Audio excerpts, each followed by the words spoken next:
أشهد أن لا إله إلا الله وحده لا شريك له وأشهد أن محمدا عبده ورسوله أما بعد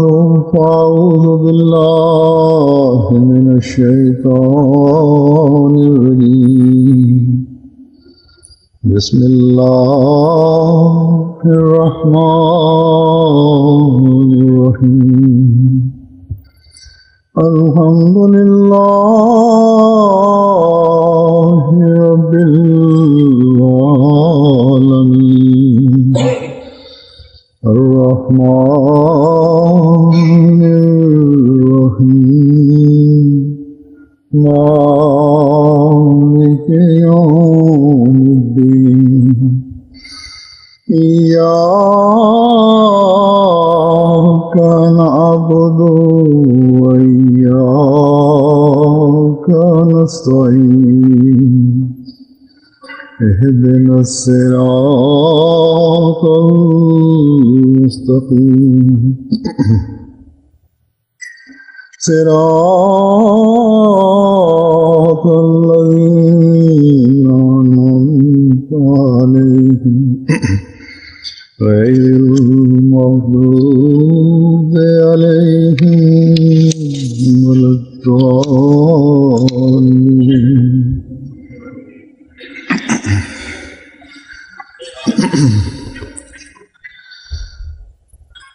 آج سے 15-16 سال پہلے خلیفۃ المسیح رحمہ اللہ تعالیٰ نے عالم اسلام کی حالت کا نقشہ کھینچ کر اپنوں اور غیروں نے جو مسلمانوں کو نقصان پہنچایا ہے یا پہنچا رہے تھے اس وقت، اور جو اب تک پہنچا رہے ہیں، اس کا نقشہ کھینچا تھا. اور خاص طور پر عرب دنیا کی جو حالت ہے اور جس میں مزید بگاڑ پیدا ہو رہا ہے، اور مغرب کے بعض ممالک اسے اپنی گرفت میں رکھنے کے لیے ان عرب ممالک کی جو حالت بنا رہے ہیں، یا اس وقت جو بنا رہے تھے، ابھی تک چل رہی ہے وہی حالت. اس کا نقشہ جیسا کہ میں نے کہا اپنے خطبات میں کھینچا تھا، اور کئی خطبات اس بارے میں ارشاد فرمائے تھے، جس میں مسلمانوں کو بھی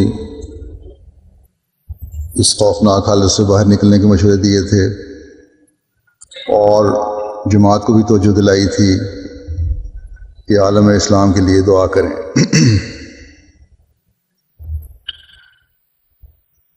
کیونکہ بہت ہی خوفناک حالات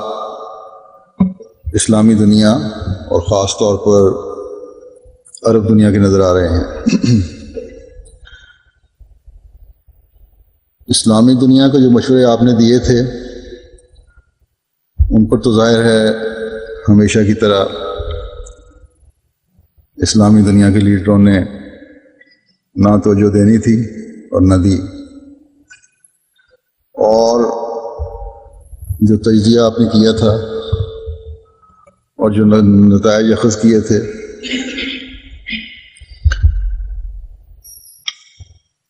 عین اسی کے مطابق ہم نے نتائج دیکھے. 10-12 سال کی انتہائی سختیوں کے بعد عراق کو جس طرح تہس نہس کیا گیا،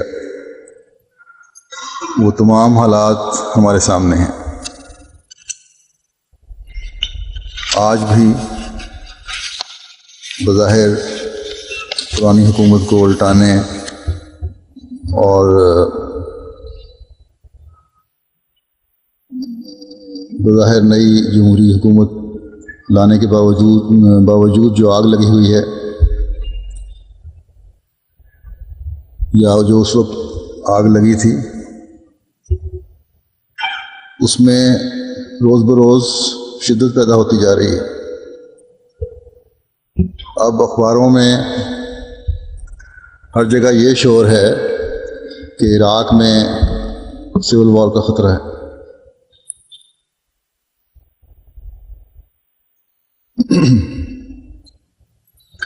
اب کل پھر ایک ہوائی حملہ، بڑا خوفناک حملہ ہوا ہے، یہ انہوں نے ریگستان میں کہتے ہی ہیں کہ یہاں چھپے ہوئے تھے کچھ لوگ جن کو تباہ کرنا، اور ڈپو تھے اسلحے کے، ان کو تباہ کرنا ضروری تھا۔ تو بہرحال یہ آگ جو بھڑکی تھی وہ ابھی تک بھڑکتی چلی جا رہی ہے۔ اس سے یقیناً ایک احمدی کا دل دکھتا ہے، کیونکہ مسلمان کہلانے والے حضرت صلی اللہ علیہ وسلم کی طرف منسوب ہونے والوں کی یہ حالت انتہائی تکلیف دہ ہے۔ اس لیے ہمیں انتہائی درد سے مسلم امہ کے لیے دعائیں کرنی چاہیے۔ اللہ تعالیٰ انہیں آپس کی دشمنیوں سے بھی بچائے اور بیرونی دشمنوں سے بھی بچائے۔ اللہ تعالیٰ مسلمانوں کی لیڈرشپ جو ہے، رہنمائی جو ہے، وہ ہوش مند ہاتھوں میں دے، جن کے اپنے ذاتی مفاد نہ ہوں۔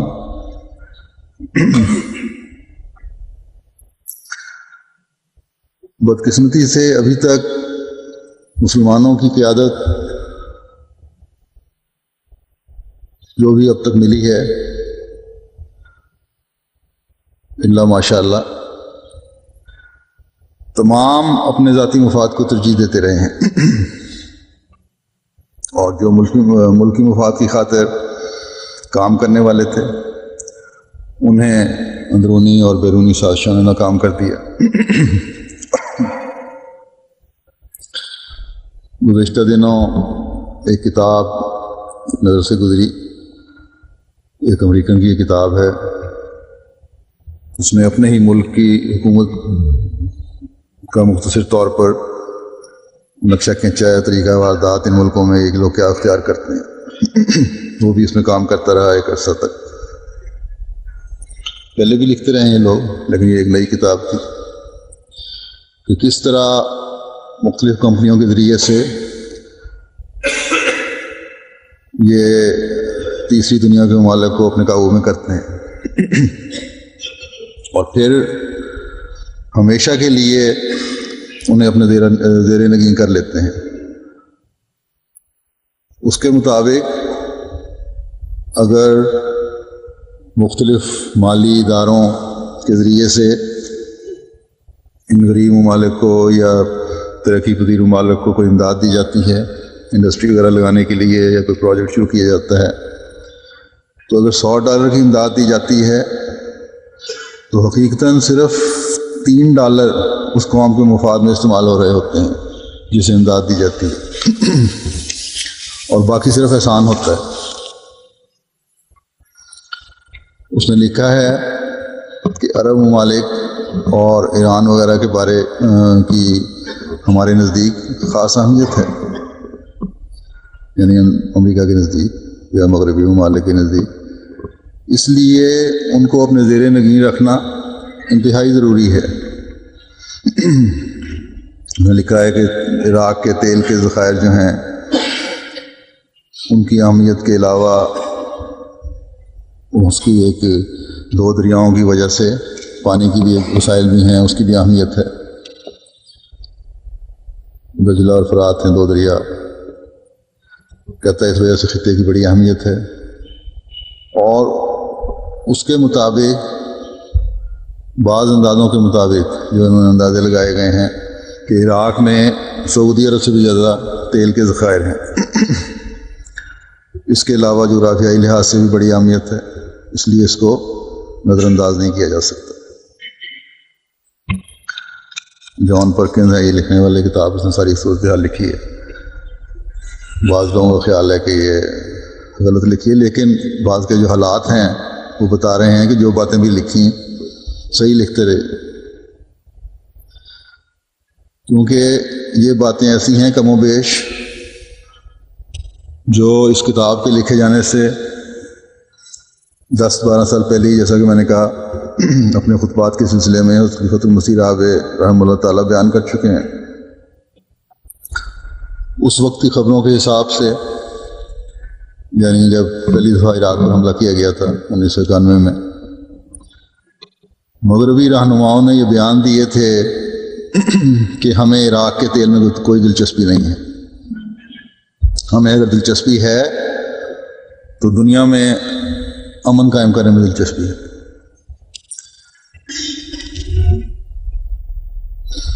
اس لیے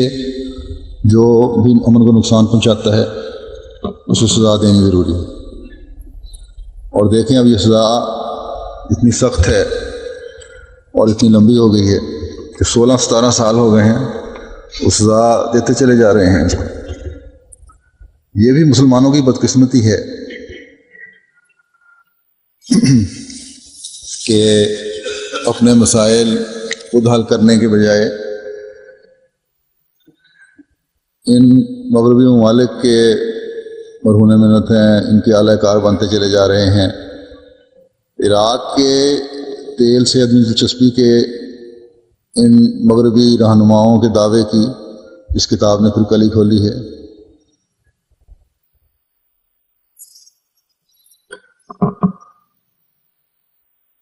ایران سے بھی ان لوگوں کو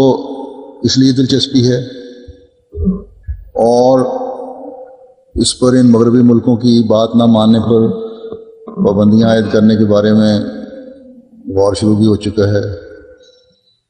تو اور کارروائی بھی شروع ہو چکی ہے، بلکہ کہ وہاں بھی تیل کے ذخائر ہیں، کیونکہ وہاں ایک لمبے عرصے سے جو ایران کی حکومت ہے اس کو ختم کر کے اپنی مرضی کی جمہوری حکومت قائم کرنے کے منصوبے بن رہے تھے۔ اس کتاب والے نے یہ بھی لکھا ہے کہ شاہ ایران کے وقت میں بھی جب اس وقت کے وزیر اعظم ایک وزیر اعظم تھے، 51-52 کی بات ہے، تو ایک مغربی آئل کمپنی نے کے خلاف اس نے کارروائی کی، وزیر اعظم نے بعض وجوہ کی بنا پر۔ تو ایران میں ان ملکوں کی طرف سے ایسے حالات پیدا کر دیے گئے کہ عوام میں حکومت اور وزیر اعظم کے خلاف جلسے جلوس نکالے گئے، شروع ہو گئے، جس کے نتیجے میں اس کی حکومت ختم ہو گئی اور پھر شاہ ایران کے ذریعے سے اپنی من مانی کی کام کروائے گئے۔ تو اب گزشتہ دنوں 3-4 دنوں میں پھر اخبار میں تھا کہ آج کل امریکہ ایران کے خلاف اس کے ایٹمی توانائی کے استعمال کے خلاف جو پابندیاں لگانا چاہتا ہے، اگر ایران نے بات نہ مانی تو ایسے حالات پیدا کر دیے جائیں گے کہ عوام کو ایرانی رہنماؤں کے سے علیحدہ کیا جائے، ان کے اندر ایسی صورتحال پیدا کی جائے، بے چینی پیدا کی جائے کہ اندر سے عوام اٹھ کھڑے ہوں، اور پھر یہ ہے کہ ساتھ بیرونی پابندیاں بھی لگانی شروع کی جائیں گی۔ تو یہ سب باتیں ثابت کرتی ہیں، چاہے وہ عراق ہو یا ایران ہو یا کوئی اور ملک ہو، اسلامی ملک ہو، کہ اسلامی دنیا کے خلاف یہ کاروائیاں ہو رہی ہیں اور ہوتی رہیں گی، اور خاص طور پر ایسے ممالک جن کے پاس وسائل بھی ہیں، بعض قدرتی وسائل ہیں اور امکانات ہیں کہ وہ ترقی یافتہ ملکوں کی صف میں کھڑے ہو جائیں، یا جن کے بارے میں مغرب کے بعض ملکوں کو یہ شک ہے کہ یہ ان کے مقابل پر کھڑے ہو کر یہ ملک ان کی پالیسیوں سے اختلاف کر سکتے ہیں، تو ان کے خلاف بہرحال کاروائیاں ہوتی ہیں۔ بس یہ غور کا مقام ہے اسلامی ملکوں کے لیے کہ اب بھی اگر سبق حاصل کر لیں، جو آج سے 16 سال پہلے ان کو نصیحت کی گئی تھی اس سے سبق نہیں انہوں نے حاصل کیا تھا، اسی کو دوبارہ دیکھیں. ایک ملک تو راکھ کا ڈھیر ہو گیا، لیکن بدقسمتی سے وہاں کے عوام کو اب بھی عقل اور سمجھ نہیں آ رہی. غلط رہنماؤں کے ہاتھوں میں جو اپنے ذاتی مفاد رکھتے ہیں، جو رہنما یا جو بیرونی طاقتوں کے اعلی کار بنے ہوئے ہیں، عوام بھی ان کی باتوں میں آ کر ایک دوسرے کی گردنیں کاٹنے کی دوڑ میں لگے ہوئے ہیں. وہاں پچھلے دنوں میں مزاروں پہ حملہ ہوا، اس کے علاوہ خود کش حملے ہوتے رہتے ہیں. اپنے ہی لوگ تھے وہ جو مرے. فرقہ واریت نے ان لوگوں کو اندھا کر دیا.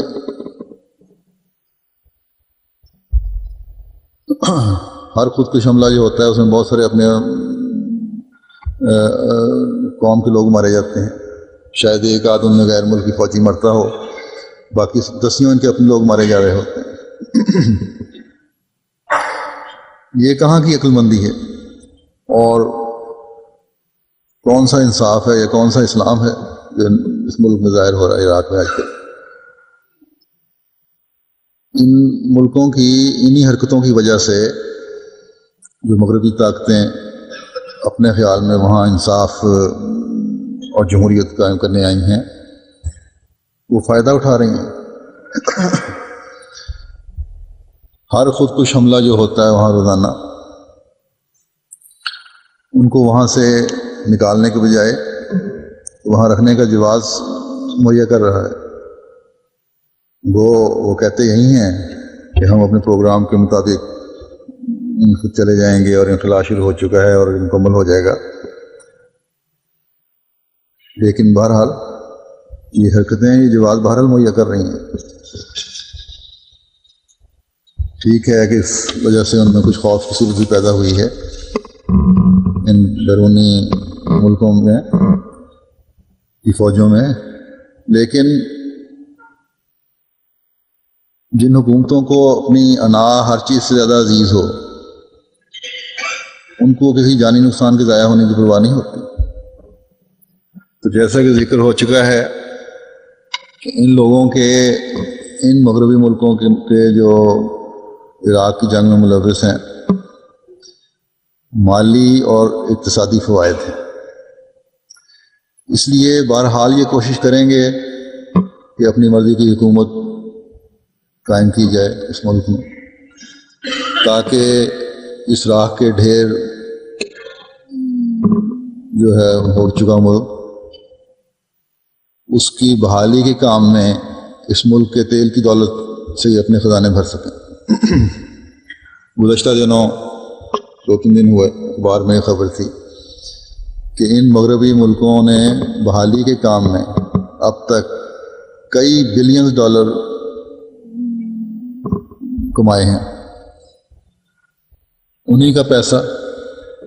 انہی پر خرچ کر کے اور ان پر احسان بھی جتا رہے ہیں کہ دیکھو کتنے بحالی کے منصوبے تمہارے کتنے جلدی ہم نے کر دیے، پانی مہیا کر دیا، بجلی مہیا کر دی، سڑکیں بنا رہے ہیں، یہ وغیرہ وغیرہ. تو بنا تو رہے ہیں لیکن ساتھ ہی اپنے خزانے بھر رہے ہیں. تو یہ نہایت ہی پریشان کن حالت ہے. اور خلیج کے بحران کے خطبات میں حضرت خلیفۃ المسیح رابع رحمہ اللہ تعالیٰ نے فرمایا تھا کہ مسلمان ممالک ہوش میں آئیں اور ان طاقتوں کو کہیں کہ ہم ان ممالک کو خود ہی سنبھال لیں گے جو آپس میں لڑنے والے ہیں، تم دخل نہ دو. لیکن یہ مسلمان ممالک بھی ان کے مددگار بنے رہے اور ابھی تک بنے ہوئے ہیں. اب بھی اگر یہ ملک کہیں مسلمان ملک مل کر کہ ہم مل کر امن قائم کروا دیں گے اگر مغربی طاقتیں نکل جائیں، تو شاید عراق میں امن کی صورت کو پیدا ہو جائے اور باقی ملکوں میں بھی امن کی صورت پیدا ہو جائے. افغانستان کا بھی یہی حال ہے. ایران بھی ان ملکوں کے خطرناک عزائم کی لپیٹ میں آنے والا ہے، اور یہ بھی شاید بچ جائے اگر یہ لوگ یہاں سے نکل جائیں۔ لیکن اگر آپس میں بھائی بھائی بن کر رہیں، اس حدیث پر عمل کرنے والے ہوں کہ ایک مسلمان دوسرے مسلمان کا بھائی ہے، اور اللہ تعالیٰ کے اس حکم پر عمل کو سامنے رکھنے والے ہوں کہ انما المؤمنون اخوۃ فاصلحوا بین اخویکم واتقوا اللہ لعلکم ترحمون، کہ مومن تو بھائی بھائی ہوتے ہیں، پس اپنے دو بھائیوں کے درمیان صلح کروایا کرو اور اللہ کا تقوی اختیار کرو تاکہ تم پر رحم کیا جائے۔ ایک تو عراق کے اندر جیسا کہ میں نے کہا کہ اگر مسلمانوں کی طرف سے صلح کی کوشش ہو تو شاید کامیابی ہو جائے، ورنہ یہ بدامنی اور آگیں اور خودکش حملے اور ایک مسلمان کا دوسرے مسلمان کے ہاتھوں قتل، پتہ نہیں پھر کب تک چلتا چلا جائے گا۔ پھر ایران کے اوپر جو نظر ہے بعض طاقتوں کی، اور زور یہ دے رہے ہیں کہ پرامن مقاصد کے لیے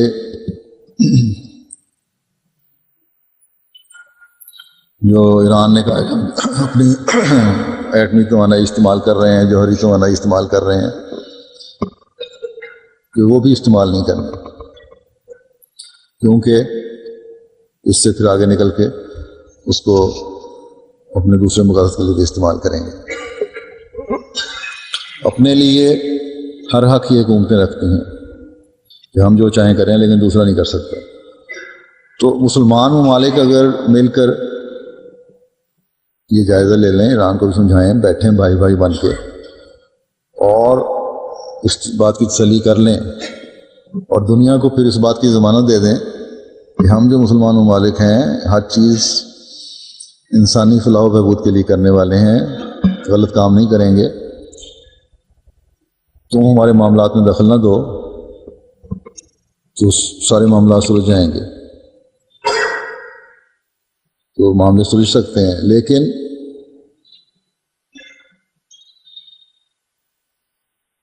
یہ بھی ہے کہ تم بھی ہمیں یہ ضمانت دو گے کہ پھر آئندہ ہمارے معاملات میں کبھی دخل نہیں دو گے۔ تعمیری منصوبوں کے لیے اگر ہمیں مدد چاہیے ہوگی تو لے لیں گے، فوجی کاروائیاں ہمارے ملکوں کے خلاف نہیں ہوں گی۔ اگر اس طرح ہو تو معاملے سلجھ سکتے ہیں، لیکن بدقسمتی سے مسلمان ممالک بظاہر یہ کوشش کر نہیں سکتے اور ضمانت دے نہیں سکتے، کیونکہ تقویٰ کی کمی کی وجہ سے ایک دوسرے کو دھوکہ دیتے رہے ہیں اور دے رہے ہیں۔ سعودی عرب کی مثال ہے، مثال مشرابے نے بھی اپنے خطبات میں دی تھی کہ اس کی اسلامی دنیا سے غداریاں تاریخی نوعیت کی ہیں اور ہمیشہ دھوکہ دیتا رہا ہے۔ اور اس بات کو اس امریکن جس کی کتاب کا میں نے ذکر کیا ہے اس نے بھی لکھا ہے کہ سعودی عرب تو اب اس طرح مغرب اور امریکہ کے شکنجے میں ہے کہ اس سے نکل نہیں سکتا۔ اس نے لکھا ہے کہ موجودہ حکومت کو قائم رکھنے کی ضمانت امریکہ نے اس شرط پر دی ہے کہ ہمارے مفادات کی حفاظت کرو گے۔ تو اللہ تعالیٰ کا جو یہ حکم ہے کہ تقویٰ اختیار کرو، وہی ان میں ختم ہو گیا ہے، تو کس طرح امن کا قائم کروا سکتے ہیں؟ حالانکہ مکے اور مدینے کی وجہ سے اس خاندان کا اور سعودی عرب کے مسلمانوں کا سعودی عرب کا مسلمانوں پر بڑا اثر ہو سکتا ہے اگر تقویٰ سے کام لیں، اور امریکہ کا خوف رکھنے یا مغرب کا خوف رکھنے کے بجائے خدا کا خوف رکھنا ثابت کر دیں، تو تمام مسلمان دنیا جو ہے، ممالک جو ہیں جن کو ان سے شکوے بھی ہیں، وہ بھی ان کی بات ماننے کے لیے تیار ہو جائیں گے۔ لیکن یہ اتنے بدنام ہو چکے ہیں کہ اب اگر نیک نیت سے بھی نیک نیت ہو بھی جائیں اور کچھ کوشش بھی کریں تو پھر بھی اپنی ساکھ قائم کرنے میں ان کو کئی سال لگیں گے۔ تو یہ جو اللہ تعالیٰ نے مسلمانوں کی فلاح کا وعدہ کیا ہے یہ تقوی کے ساتھ مشروط ہے۔ تو اگر اپنی دنیاوی ہوا و ہوس نہ چھوڑی تو جیسا کہ آثار ہیں عراق کے بعد اب ایران پر پابندیاں ہوئی ہیں اور بھی سختیاں ہو سکیں، پھر کہتے تو یہیں کہ حملہ نہیں کریں گے لیکن کوئی وعید نہیں ہوتا، پھر کسی اور ملک پر پابندیاں ہوں گی اور اس کی تباہی ہوگی، پھر ایک ایک کر کے تمام مسلمان ملک جو ہیں وہ اپنی ابتری اور تباہی کی طرف قدم بڑھا رہے ہوں گے یا کم از کم ان کی لسٹ پہ ہوں گے۔ اور اگر کوئی بچنے کی صورت ہوگی تو جن کے وسائل ہیں قدرتی وہ اپنے قدرتی وسائل، اپنی اقتصادیات ان لوگوں کے قبضے میں دے رہے ہوں گے۔ تو اسلامی دنیا کو اس طرف کسی طرح توجہ دلانے کی ضرورت ہے۔ جماعت کے خلفاء نے ان کو ماضی میں بھی اس بارے میں سمجھانے کی کوشش کی، حضرت خلیفۃ المسیح ثانی نے بڑی تفصیل سے سمجھایا، حضرت خلیفۃ المسیح رابع نے 17 سال پہلے سمجھایا، لیکن ان لوگوں نے ان باتوں کی کوئی پرواہ نہیں کی،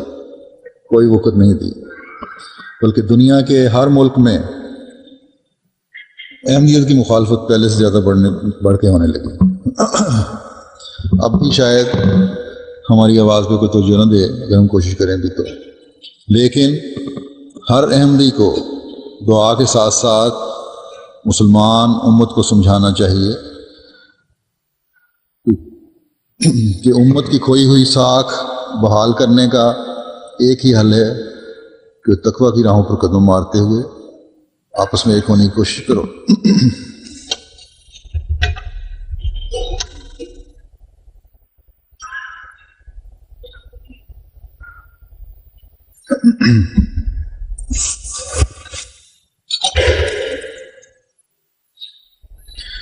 جو بھی زرخیز ذہن کے ہیں،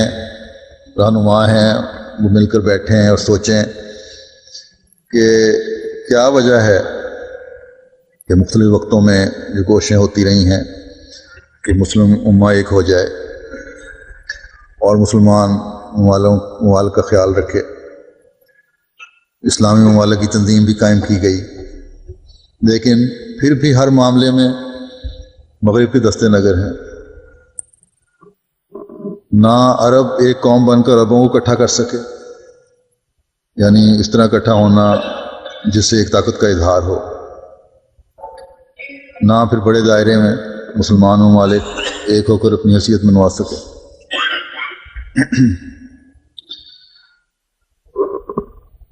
اس کی کیا وجوہات ہیں؟ کئی وجوہات تو پہلے بیان ہو چکی ہیں، جس طرح میں ذکر کر چکا ہوں، خلیفۃ المسیح رابع نے بیان کی تھی، لیکن ایک اہم وجہ جو ہے اس طرف یہ لوگ آنا نہیں چاہتے، یعنی جو اللہ تعالیٰ کا حکم ہے کہ تقوی کی راہ اختیار کرو،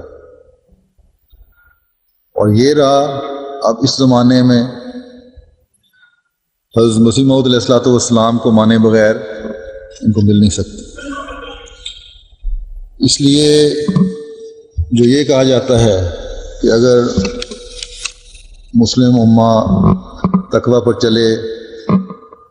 تو پھر اس پر اللہ تعالیٰ کے وعدوں کے مطابق رحم ہوگا اور آئے دن کی زیادتیوں اور ظلموں سے ان کی جان بچے گی، لیکن یہ اگر بہت بڑا اگر ہے جس کی طرف جیسا کہ میں نے کہا یہ لوگ آنا نہیں چاہتے، یہ زمانے کے امام کو ماننا کیا ان کا سوال ہی پیدا نہیں ہوتا، سوچنا نہیں چاہتے اس طرف۔ تو احمدی کی ذمہ داری صرف اتنی نہیں ہے کہ جہاں تک بس چلے ان کو سمجھائے کہ مسلمان ایک قوم ہونے کی کوشش کریں تاکہ ان کی دنیاوی طاقت اور ساکھ قائم ہو، دشمن کو ان کی طرف آنکھ اٹھانے سے پہلے کئی دفعہ سوچنا پڑے کیونکہ یہ ایک طاقت ہے، یہ اظہار ہو کہ یہ مسلمان بھی ایک طاقت ہیں. یہ احمدی ان کے لیے دعا کریں. یہ دعا بھی بہت اہم چیز ہے، بلکہ سب سے اہم چیز دعا ہی ہے اور بڑا ضروری ہتھیار ہے. ساتھ ہی ایک مہم کے ساتھ ان لوگوں کو، مسلمانوں کو یہ باور کرانے کی بھی کوشش کی جائے کہ اس زمانے کے امام کو مانے بغیر نہ تمہاری طاقت قائم ہو سکتی ہے، نہ تمہارے اندر تقویٰ پیدا ہو سکتا ہے. ملکوں میں فرقہ بندی ہے، یعنی اس وجہ سے اندرونی بٹوارے ہوئے ہیں. پھر ایک ملک دوسرے ملک سے اس فرقہ بندی کی وجہ سے خار کھاتا ہے. غیروں کے ہاتھوں میں کھلونا بنے ہوئے ہیں، اور یہ اسی حالت زار کا نتیجہ ہے کہ عرب دنیا میں عیسائیت نے بھرپور حملہ کیا ہوا ہے. بچوں کی کہانیوں کی کتاب میں نے ایک دیکھی، اس میں حضرت عیسیٰ کے ماننے والوں کی حضرت صلی اللہ علیہ وسلم کے ماننے والوں پر کہانی میں فوقیت ظاہر کی گئی ہے. اور آخر میں یہ نتیجہ نکلتا ہے کہ مسلمان بچہ مایوس ہو کر عیسائیت کے بارے میں سوچتا ہے. اور آج کل کیونکہ انگریزی زبان کو ترقی کے لیے، دنیا کے علوم سمجھنے کے لیے ضروری سمجھا جاتا ہے، اس لیے انگریزی زبان سکھانے کے بہانے اس قسم کی کہانیاں بچوں میں متعارف کرائی جا رہی ہیں. تو یہ بھی ایک لمبے عرصے کی منصوبہ بندی ہے. عیسائیت خود تو ان ممالک میں مذہب کے لحاظ سے آہستہ آہستہ ختم ہو گئی ہے، ہو رہی ہے. لا تعلق ہیں لوگ، نام کے ہیں، عمل تو کوئی نہیں. تو ان کے خیال میں چند نسلوں کے بعد اس طریقے سے اب یہ طریقہ اختیار کیا گیا، بچوں میں اسلام پر عمل کرنے والے بھی نہیں رہیں گے، اور یوں ان تیل پیدا کرنے والے اور قدرتی وسائل رکھنے والے ممالک کی اقتصادیات پر بلا کسی خطرے کے ان کا قبضہ ہو جائے گا. پھر عرب دنیا میں آج کل اسلام پر پادریوں کے ذریعے سے بڑے اعتراض ہو رہے ہیں، اور مصر تک کے علماء جو اپنے آپ کو اسلام کو بڑا علمبردار سمجھتے ہیں ان کو جواب نہیں دیتے. اور سنا یہ ہے کہ باقاعدہ یہ پالیسی ہے اور کہا گیا ہے کہ جواب نہیں دینا.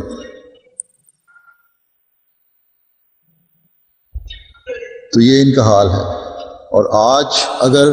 اس کا جواب دینے کی ضرورت پیدا ہوئی ہے تو جماعت احمدیہ،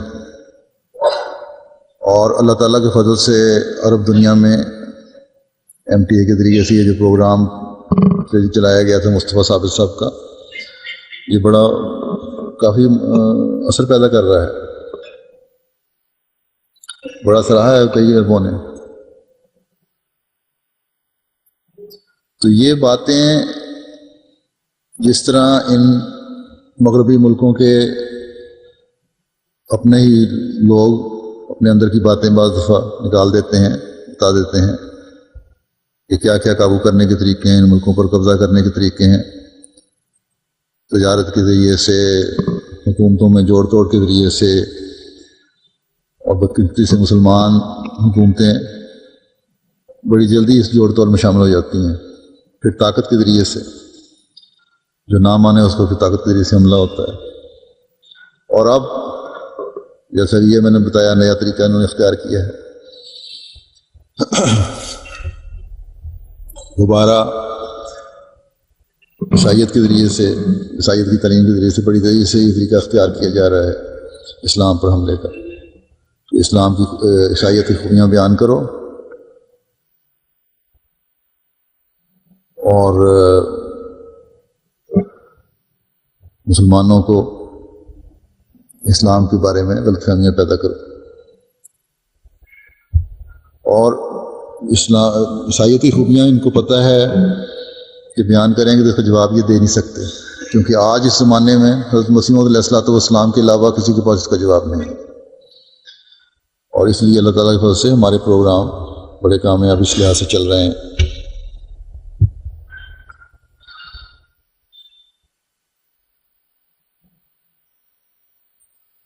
تو ان لوگوں کی تو سوچنے کی صلاحیتیں ختم ہو چکی ہوئی ہیں کہ کس کس طریقے سے ان پر حملے ہو رہے ہیں اور کس طرح اسلام کو نقصان پہنچایا جا رہا ہے، اسلامی ممالک کو نقصان پہنچایا جا رہا ہے۔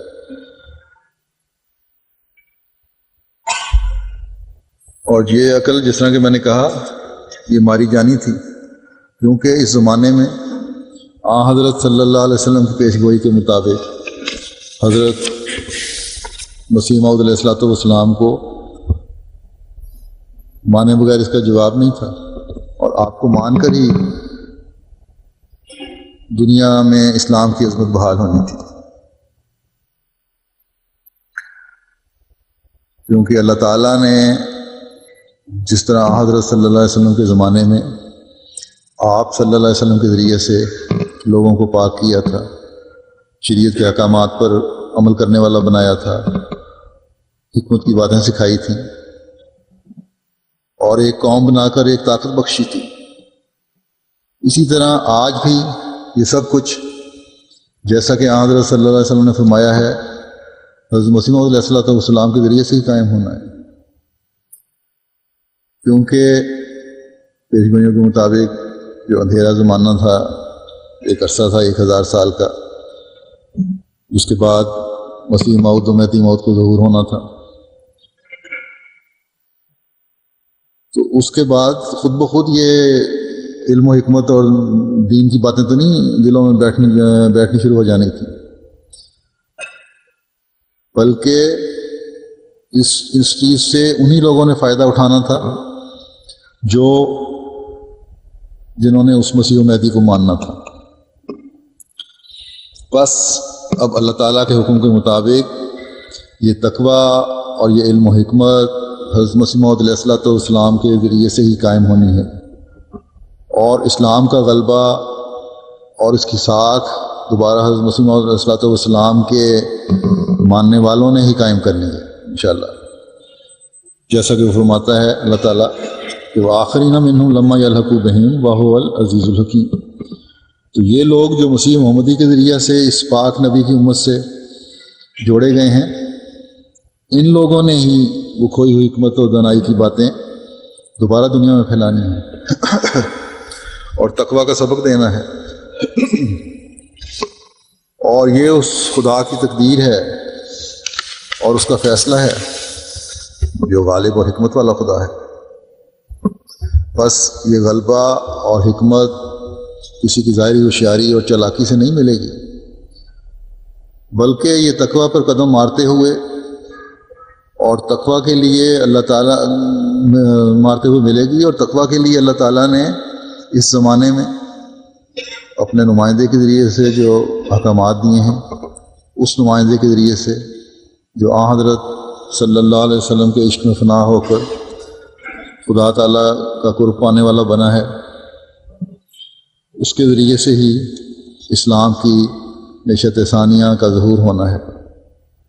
بس اس لحاظ سے مسلمانوں کو سمجھانے اور تبلیغ کی ضرورت ہے، ورنہ یہ جتنی مرضی چلاکیاں اور ہوشیاریاں دکھا دیں، طاقت کے مظاہرے کر لیں، جلسے جلوس نکال لیں، ان قوموں کے دجل کے سامنے ان کی کوئی تدبیر کارگر نہیں ہو سکتی۔ اس کے لیے احمدیوں کو دعاؤں کی طرف توجہ کرنے کی بھی بہت ضرورت ہے، اور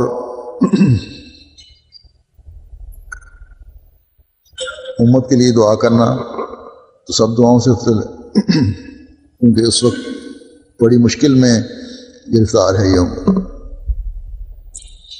پہلے شام، ملک شام، سیریا کے بارے میں یہ خبر تھی کہ اس پر سختی کے دن آنے والے ہیں، لیکن بہرحال وہ پھر بات ٹل گئی، شاید کچھ شرائط انہوں نے مان لی ہوں اس لیے، لیکن خطرہ بہرحال قائم ہے۔ اب جیسا کہ میں نے کہا ایران کے گرد گھیرا ڈالا جا رہا ہے اور آہستہ آہستہ یہ گھیرا تنگ کیا جا رہا ہے،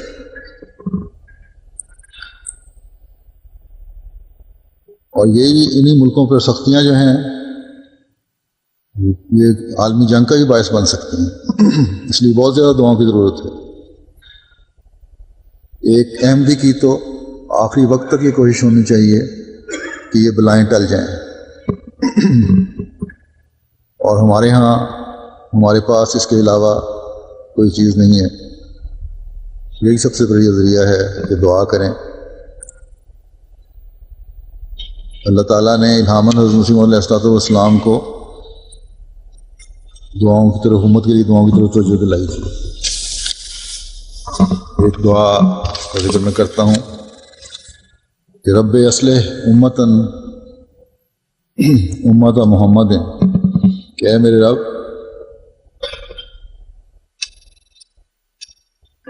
امت محمدیہ کی اصلاح کر۔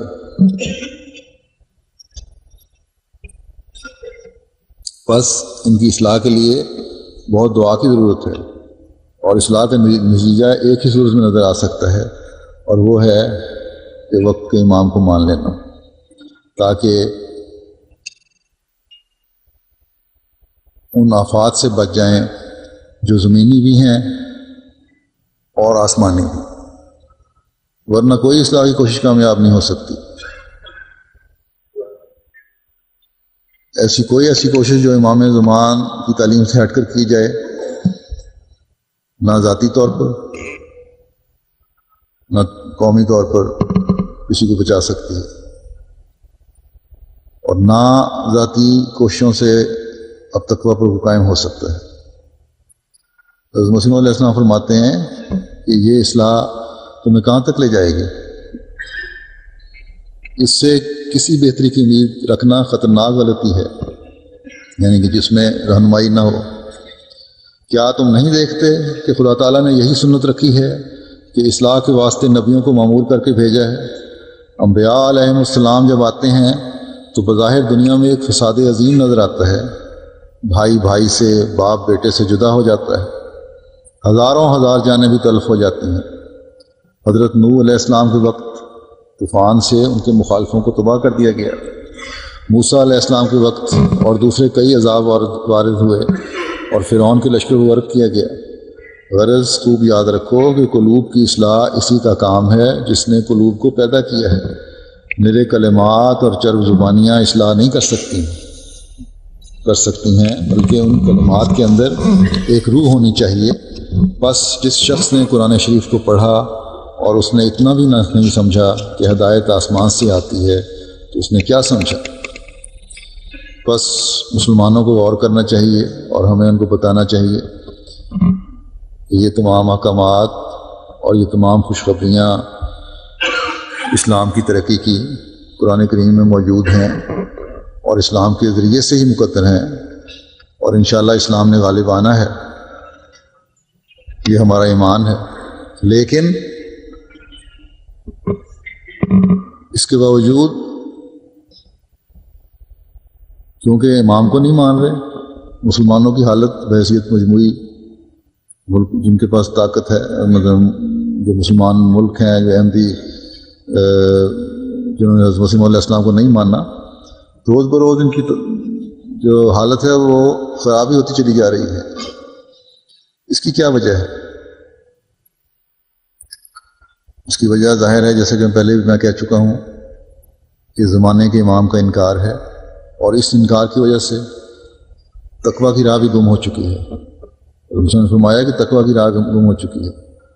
اور جب تقویٰ کی راہ گم ہو جائے تو پھر اصلاح کی کوششیں بھی اندھیرے میں ہاتھ پیر مارنے والی بات بن جاتی ہیں۔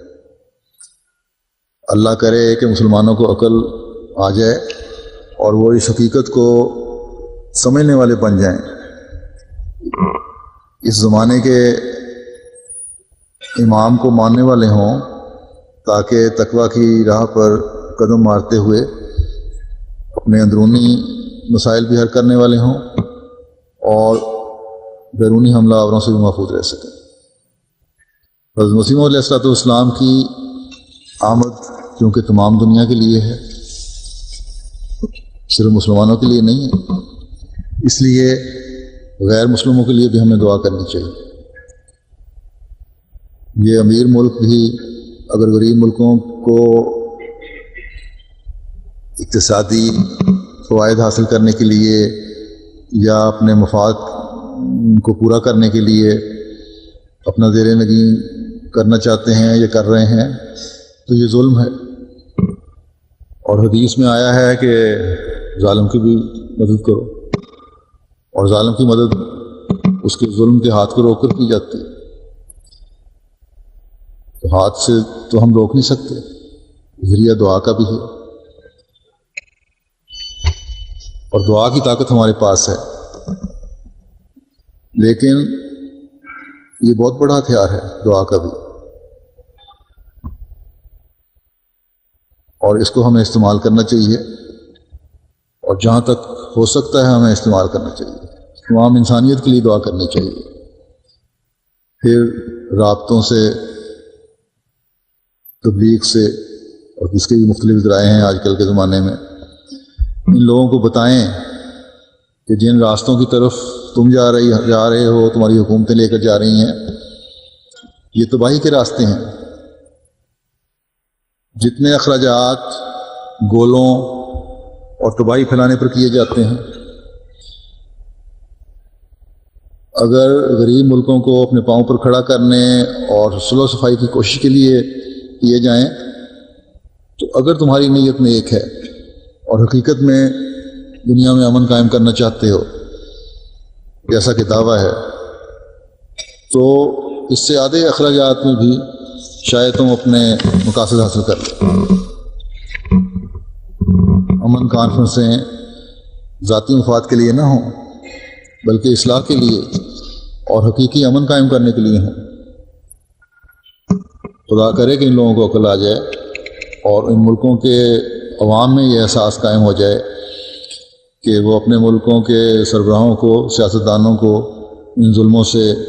روکیں، باز رکھیں جو انہوں نے غیر ترقی یافتہ ملکوں یا چھوٹے ملکوں سے روا رکھا ہوا ہے. امن قائم کرنے کے بارے میں حضرت مسلم موعود رضی اللہ عنہ نے ایک بڑا خوبصورت نقطہ بیان فرمایا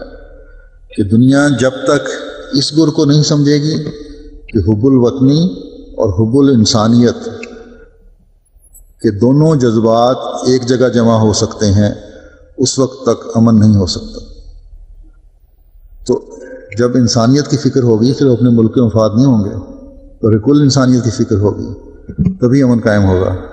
اور اس کے لیے نیک نیت ہونا ضروری ہے. اللہ کرے کہ اس کی ان کو توفیق ملے، ورنہ جب ظلم حد سے بڑھتا ہے تو خدا تعالیٰ کی لاٹھی چلتی ہے، اور آفتوں اور طوفانوں اور بلاؤں کی صورت میں پھر اپنا کام دکھاتی ہے. اور اس زمانے میں حضرت مسیح موعود علیہ السلام نے یہ وارننگ تمام دنیا کو دی ہوئی ہے. جو بھی خدا تعالیٰ کی قائم کردہ حدود سے تجاوز کرے گا وہ اس کی پکڑ میں آئے گا. اللہ تعالیٰ رحم فرمائے اور ہمیں یہ آفتوں کے نظارے نہ دکھائے، بلکہ ہمیں وہ دن دکھائے جب تمام ملک، تمام قومیں ایک ہو کر اپنے پیدا کرنے والے خدا کی پہچان کرتے ہوئے ایک جھنڈے کے نیچے آ جائیں جو اسلام کا جھنڈا ہو. اللہ ہمیں بھی توفیق دے کہ اپنے عمل اور دعا سے اس بارے میں بھرپور کوشش کرنے والے ہیں.